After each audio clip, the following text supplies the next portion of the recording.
తెలంగాణ ఆదాయం పెరిగేందుకు కృషి చేస్తామన్నారు ఖనిజాభివృద్ధి సంస్థ చైర్మన్ గా నియమితులైన మాజీ ఎమ్మెల్యే అనిల్ కుమార్. కార్పొరేషన్ పదవులపై సీఎం రేవంత్ రెడ్డి ఇచ్చిన మాట నిలబెట్టుకున్నారని అన్నారు. ముఖ్యమంత్రి అప్పగించిన బాధ్యతకు వన్నె తెచ్చేలా పనిచేస్తానంటున్న అనిల్ కుమార్ తో మా ప్రతినిధి Ram Prasad face to face. Parliament ఎన్నికల కంటే ముందే ప్రకటిస్తామని చెప్పినటువంటి కార్పొరేషన్ పదవులను అయితే రాష్ట్ర ముఖ్యమంత్రి రేవంత్ రెడ్డి ఇటీవల ప్రకటించడం జరిగింది. తెలంగాణ రాష్ట్ర వ్యాప్తంగా ఉన్నటువంటి 54 కార్పొరేషన్లో 35 కార్పొరేషన్లకైతే చైర్మన్ల ప్రకటన చేయడం జరిగింది. రానున్న రోజుల్లో ప్రజాపాలనలో వాళ్ళ పరిధిని ఏ విధంగా ఉండబోతుంది అనేటువంటి అన్ని అంశాల గురించి మనతో మాట్లాడడానికి ప్రస్తుతం ఖనిజ అభివృద్ధి కార్పొరేషన్ చైర్మన్గా ఎంపికైనటువంటి ఇరావత్ అనిల్ కుమార్ ఉన్నారు. వారిని అడిగి మరిన్ని తెలుసుకుందాం. అన్న, చెప్పండి, ఏ విధంగా ఉండబోతోంది ప్రజాపాలనలో ఈ యొక్క కార్పొరేషన్ చైర్మన్ల పాత్ర ఏ విధంగా ఉండబోతా ఉంది? ముఖ్యంగా అంటే నేను రివ్యూ చేయాలి ఆ డిపార్ట్మెంట్ గురించి. ఎస్పెషలీ నాకు వచ్చిన కంప్లైంట్స్ ఏంటిదంటే, ఇప్పటివరకు కూడా ఉన్న కంప్లైంట్స్ ఏంటిదంటే, శాండ్ అనేది ఎఫోర్డబుల్ అంటే ప్రజలకు అందుబాటులో ఆ రేట్ అనేది అందుబాటులో ఉండాలి. ఈ శాండ్ వల్ల చాలా ఖరీదంగా శాండ్ రేట్లు విపరీతంగా పెరిగిపోయినాయి అని చెప్పేసి ఓ కంప్లైంట్ ఉంది. దాన్ని ఎఫోర్డ్ చేయలేని పరిస్థితులు ఉన్నారు సామాన్య ప్రజలు అన్నారు. దాన్ని కూడా అరికట్టాల్సిన అవసరం ఉన్నది. ఇంకా ముఖ్యంగా నేను దృష్టి సారించేది ఏంటంటే, రెవెన్యూ స్టేట్కి అంటే ముఖ్యంగా ఈ డిపార్ట్మెంట్లో రెవెన్యూ క్రియేట్ చేసి స్టేట్కి మన రాష్ట్ర సంపదను పెంచాలన్న ఒక ఉద్దేశంతో పనిచేస్తాను. అదేవిధంగా ఎంప్లాయ్మెంట్ కూడా జనరేట్ చేయాల్సిన అవసరం ఉంది. ఇంకా రివ్యూ చేస్తే కానీ నాకు మొత్తం డిపార్ట్మెంట్స్ గురించి అంటే ఇప్పుడే మాట్లాడడం కరెక్ట్ కాదు.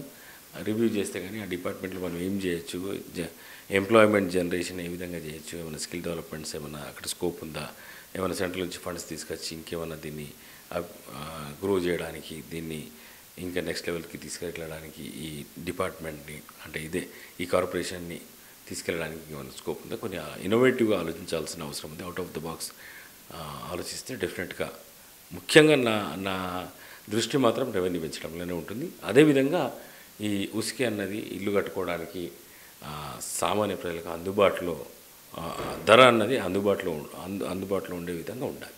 రైట్. మనం చూసినట్లయితే గత ప్రభుత్వ పాలకులు ఎవరైతే ఉన్నారో ఇటు కేటీఆర్ కానీ హరీష్ రావు కానీ టీఎస్ఎండిసి అనేటువంటి పేరుతో ఉష్క మాఫియా కూడా పాల్పడ్డారనేటువంటి కంప్లైంట్స్ ఉన్న నేపథ్యంలో వాటిని మీరు ఏ విధంగా అధిగమిస్తారు మీ ప్రభుత్వంలో? అదే అంటే అక్కడికి పోతే కానీ తెలియదు. అండ్ టీజీఎండిసి ద్వారా డెఫినెట్గా ఇసుక మాఫియా అంటే చాలా వరకు ఇల్లీగల్గా శాండ్ మైనింగ్ జరుగుతుంటుంది. దాన్ని అరికట్టాల్సిన అవసరం ఉంటుంది.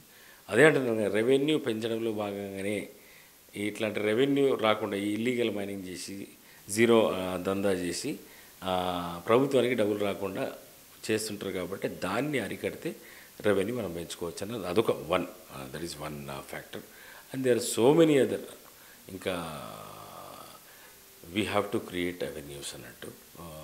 చూద్దాం, అక్కడికి పోయిన తర్వాత తెలుస్తుంది. రైట్. అదేవిధంగా కాంగ్రెస్ పార్టీతో మీకున్నటువంటి అనుబంధంలో మీరు 2009లోనే ఎమ్మెల్యే గెలుపొంది ప్రజలకు సేవలు అందించడంతో పాటు పార్టీలోకి చేరడం జరిగింది. ఇప్పటి వరకు కూడా మీ యొక్క సేవలను దృష్టిలో ఉంచుకొని ఈ పదవి ఇచ్చినారా? ఈ పదవి ఇవ్వడం పట్ల మీరు ఏ విధంగా స్పందిస్తారు? ఒకటండి, కాంగ్రెస్ పార్టీకి నేను అంటే ప్రజారాజ్యం తర్వాత విలీనమైన తర్వాత కాంగ్రెస్ పార్టీతో బంధం ఏర్పడ్డది. ముఖ్యంగా కాంగ్రెస్ పార్టీ అంటేనే సామాజిక న్యాయం అందులో జరుగుతుందని, సెక్యులర్ క్రెడెన్షియల్స్ ఉన్న పార్టీ అంటే లౌకికవాదం అంటే అన్ని మతాలను ఒకే రకంగా, అన్ని కులాలను ఒకే విధంగా ఈక్వాలిటీ ఉండాలి అంటే ఈ దేశంలో కులాలకు అతీతంగానే కుల మతాలకు అతీతంగా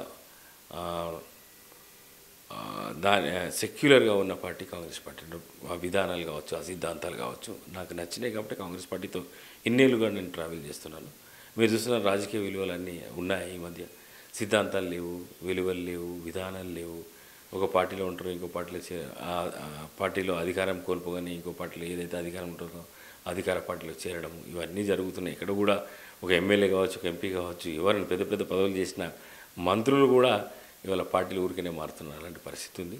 సరే, ఏది ఏమైనప్పటికీ సిద్ధాంతాలకు కట్టుబడి కాంగ్రెస్ పార్టీ సిద్ధాంతాలకు కట్టుబడి ఇన్ని రోజులు పనిచేసినందుకు కాంగ్రెస్ పార్టీ కూడా ఇవాళ నాకు ఒక విశిష్టమైన స్థానం కల్పించడం, కాంగ్రెస్ పార్టీకి నేను నిజంగా అధిష్టానానికి అలాగే ముఖ్యమంత్రి రేవంత్ రెడ్డి గారికి కూడా నేను కృతజ్ఞతలు ఈ సందర్భంగా బిగ్ టీవీ ద్వారా తెలియజేస్తున్నాను. అదేవిధంగా మనం చూస్తే మీరు పార్టీలో ఇటు సీనియర్ నాయకుడిగా ఉన్నారు, క్రమశిక్షణ కలిగినటువంటి నాయకత్వాన్ని కూడా మీరు మీ ప్రజలకు కానీ మీ నాయకత్వానికి చేస్తున్న నేపథ్యంలో ఇటీవల బీఆర్ఎస్ పార్టీ వల్ల అయితే ఏదో పార్టీ మారుతున్నటువంటి ఎమ్మెల్యేల గురించి ఇటు కాంగ్రెస్ పార్టీ విమర్శిస్తున్నారు. దాన్ని మీరు ఏ విధంగా చూస్తారు?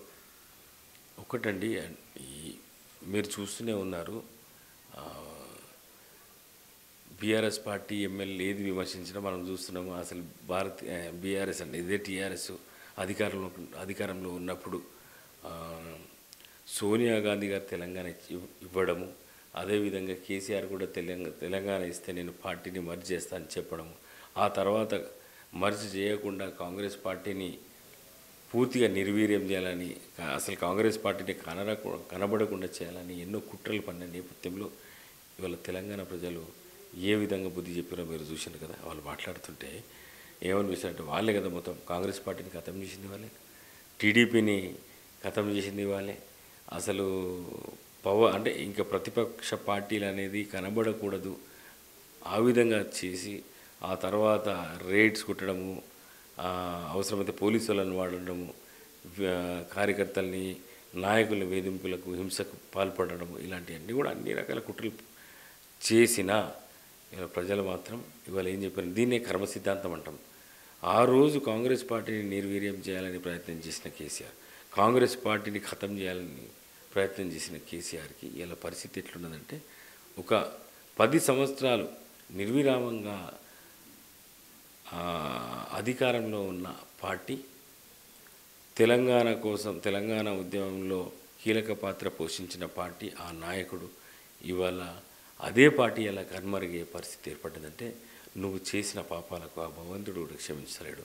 దీన్ని అర్థం చేసుకుంటారని నేను అనుకుంటున్నాను. Right, thank you. తెలంగాణ రాష్ట్ర వ్యాప్తంగా కాంగ్రెస్ పార్టీలో ఎవరైతే క్రమశిక్షణ కలిగినటువంటి నాయకత్వం ఉన్నారో వారిని గుర్తించి అయితే కార్పొరేషన్ పదవులను కేటాయించడం పట్ల రాష్ట్ర ముఖ్యమంత్రికి అయితే కృతజ్ఞతలు తెలపడంతో పాటు రానున్న రోజుల్లో తెలంగాణ రాష్ట్రం సంపదను పెంచే విధంగా కూడా తమ పదవులకు వన్నె తీసుకొచ్చే విధంగా పనిచేస్తామైతే మనతో ఇర్రావత్రి అనిల్ కుమార్ అయితే చెప్పడం జరిగింది. ముఖ్యంగా రానున్న రోజుల్లో కాంగ్రెస్ పార్టీ ప్రజలకు అందుబాటులో ఉండే విధంగా అయితే తమలో సేవలు అందిస్తామని అయితే తెలపడం జరుగుతుంది. కెమెరామెన్ సంజుతో రాంప్రసాద్, బిగ్ టీవీ, హైదరాబాద్.